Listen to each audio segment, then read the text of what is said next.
김유나입니다. 여러분들께 소식을 하나 가지고 왔습니다. 제가 이번에 돌발성 난청이 완치되었습니다. 예, 귀도 다 청각도 정상으로 돌아왔고요. 그런데 아직은 조금 불편한 게 있긴 해요. 특히 이번에 최근에 제가 일본을 갔다 오게 되었는데 비행기를 탔을 때 이 압력이 조절이 안 되나 봐요. 먹먹한 게 하루는 더 가더라고요. 예, 한국에 있을 때는 정상으로 들리던 귀가 비행기를 타니까 묵하고 압력이 생기더니 그 다음부터는 하루 정도는 또 귀가 또 안 들렸어요. 자고 일어났더니 또 정상으로 돌아왔고요. 그래서 제가 어떻게 이번에 돌발성 난청을 완치하게 되었는지 이렇게 설명드리려고 합니다. 그리고 가장 먼저 영상을 시작하기 앞서서 정말 여러분들께서 응원을 많이 해주시고 저에게 여러 가지 치료법도 알려주시고요. 그다음에 솔루션을 정말 많이 알려주셨어요. 그리고 걱정도 많이 해주셨고요. 정말 감사합니다. 여러분들이 없었으면 정말 힘들었을 거예요. 설명을 좀 드릴게요. 돌발성 난청은 정말 다양한 원인이 있다고 해요. 아직도 원인은 불명이고요. 갑자기 생긴다고 해서 돌발성 난청이고요. 그 다음에 일주일의 시간을 놓치면 안 된다고 합니다. 이게 이러면 될까? 안 될까? 참을까 말까 하지 마시고 내가 귀가 잘 안 들린다 하면은 반드시 꼭 병원 먼저 가주세요. 원인은 다양하게 있다고 합니다. 그 중에서 바이러스가 있는데요. 이 면역성에 대한 문제예요. 저는 그런데 이번에 코로나 바이러스가 원인이지 않을까라는 한번 의심을 해보고 있어요. 이유는 제가 아스트로제네카 맞고 나서 아나필락시스랑 하반신마비 증상이 있어가지고 병원에 입원했던 경험이 있어요. 진짜 그때 숨 먹고 너무 힘들었거든요.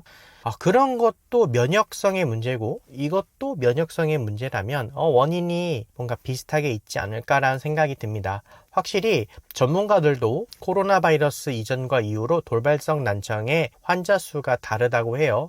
정확하진 않습니다. 하지만 제가 생각해도 다른 특별한 원인은 없다라고 봐요. 그렇고 스트레스죠.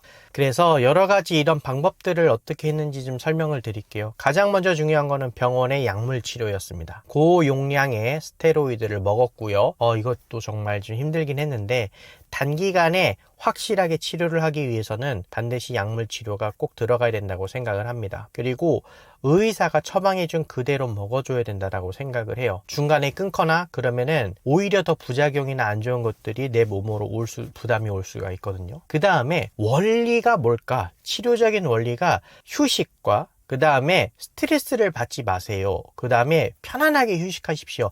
아무것도 하지 마세요라고 했어요. 그렇다라는 것은 나에게 굉장히 릴렉스된 환경을 만들어라라는 거라고 생각을 하거든요. 그래서 첫 번째는 당연히 약물과 함께 무엇을 할까라는 생각을 했는데 이때 저는 명상을 했고요.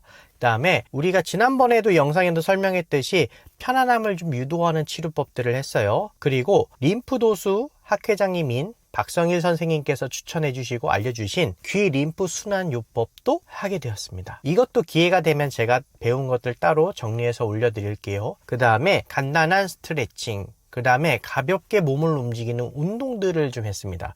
무리한 운동을 하게 되면 힘을 쓰게 되면 또 귀에 압력이 올라가기 때문에 치료에 오히려 도움이 안 된다고 해서 호흡과 같이 할 수 있는 가벼운 운동법들을 하게 되었습니다. 그리고 이것도 되게 중요한데 스트레스를 없애는 방법 중에 하나가 바깥에서 오는 잡음들이라고 하죠. 예를 들어서 내가 원하지 않아도 스트레스성인 것들이 오기도 해요. 특히 요즘에 좀 안 좋은 뉴스들이 많죠. 외부 정보들이 많죠. 그런 것들을 좀 차단하려고 노력했습니다. 아니면 보더라도 이런 것들로 인해서 너무 큰 스트레스를 받지 않으려고 노력을 했어요.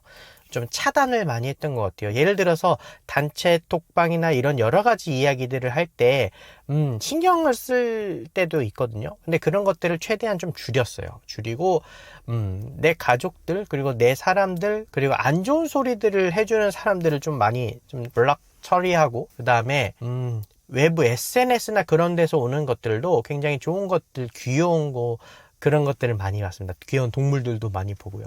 굉장히 어찌 보면은 나름대로의 그런 내가 살면서 무의식 중인 그런 스트레스가 왔을 가능성이 높다라고 생각을 해요. 그래서 그것을 해결하는 방법들 를 이제 생각을 해봤고요. 네, 그리고 비행기 탈 때 꿀팁이 하나 있는데요. 이어플러그나 노이즈 캔슬링이 가능한 이어폰 껴주시는 게 도움이 되더라고요. 제가 처음에 갈 때는 그냥 자느라고 이어폰을 안 꼈는데 올 때는 에어팟을 끼고 오니까 확실하게 그 압력 차이가 조절이 된다고 해야 되나? 그런 것들이 있어서 상당히 도움이 많이 되었습니다. 이것도 하나의 꿀팁 같아요. 그래서 재발이 될 수도 있지만 앞으로 일단은 지금은 불편한 게 거의 없고 청력도 정상입니다. 그래서 여러분들도 한번 이렇게 아픈 일이 있으면 반드시 꼭 병원을 가셔서 치료를 받으시고 참지 마시고 그렇게 하셨으면 좋겠습니다. 그러면 제가 다음 주제로 또 찾아뵐게요. 즐거운 하루 보내십시오.